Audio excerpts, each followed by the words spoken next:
Thank you, Johnny. Thanks, everybody. God bless you. God bless you. Listen, God bless Brooklyn. I'm right here, man. This is where I grew up. I kissed my first girl right over there.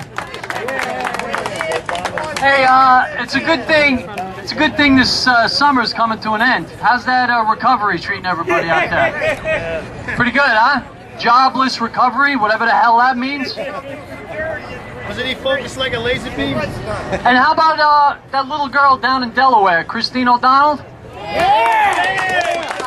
Isn't it amazing? I know more about that woman than I do about our own president.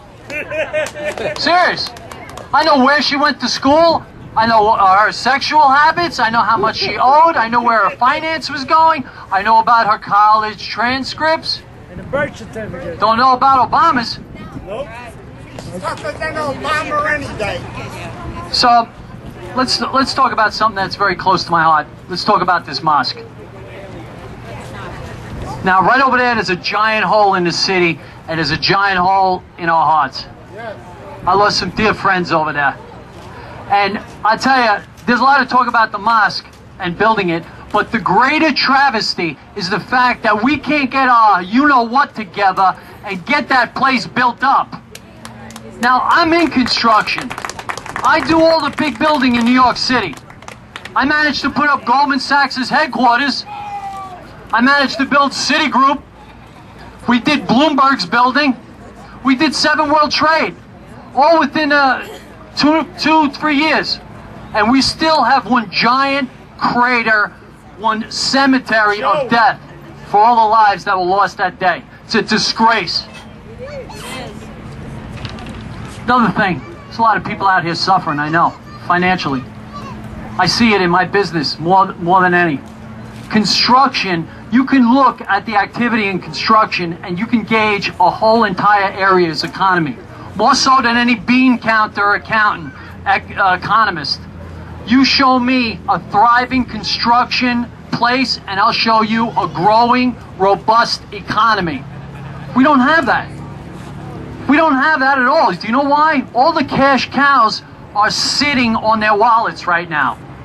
The Bank of America, the Citigroup, the Bloomberg, the Goldman Sachs, they know what's coming down the line. All this anti-capitalistic, killing job massacre legislation. This healthcare bill. Do you know what that does to business? That scares the hell out of everybody. No one wants to take on extra employees and be burdened with that. It's a disgrace. I tell you, I don't know what I'm doing here. I'm a construction worker. But my kids said, Dad, they can't hear you as I'm screaming at the TV. Or they say, Dad, they can't hear you as I'm screaming at the radio. And I said, you know something, Brendan, you're right. They can't hear me. But I'm going to do something, and I'm going to be heard. And not only am I going to be heard, you're going to be heard.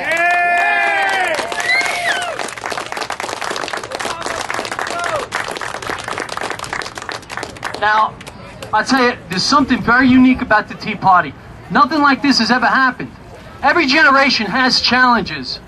It could be war, it could be the economy, it could be social, it could be energy, it could be immigration. Guess what? We got all of those things. We don't have one, but I think our most major crisis right now is an identity crisis. Are we going to go with the Constitution that has guided us for hundreds of years to profitability and to being the greatest nation on earth? Or are we going to go the other way? We're going to think of the Constitution as this document that is a living, breathing document, and it's archaic, and we got to fix it, and we got to alter it to today's times.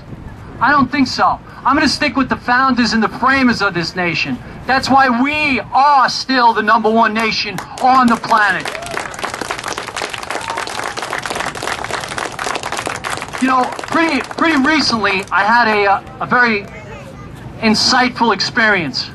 Obama came to Chelsea, Manhattan, and he did the financial reform pitch. Now, I actually snuck in with the White House press corps, and it's a good story. If anybody wants to know, I'll tell you about it. But I managed to get into that, and I got to peek behind the curtain and see what was going on. And do you remember Obama talking about these fat cat? I didn't come here to make these fat cats rich. Oh, yes, he did. Damn straight. He is working hand in glove with them. I saw Lloyd Blankfein and Obama and Reverend Al Sharpton and Shelley Silver and Bloomberg and Patterson, all of them laughing at our expense. You know, laughing at the bailouts. That's what's going on. This is like Wide World of Wrestling. That's what happens. They come out into the ring and they put on this show like they're fighting on one side and the other guy's fighting on the other side. That is not true. They're all in this together. And that's what I love about Tea Party. Because Tea Party has morphed into this giant CAT scan.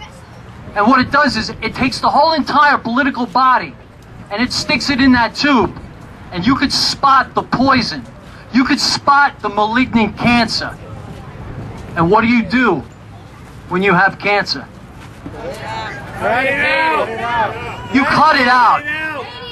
You irradiate it. Or in our case, you vote it out. Thank you very much. Yeah.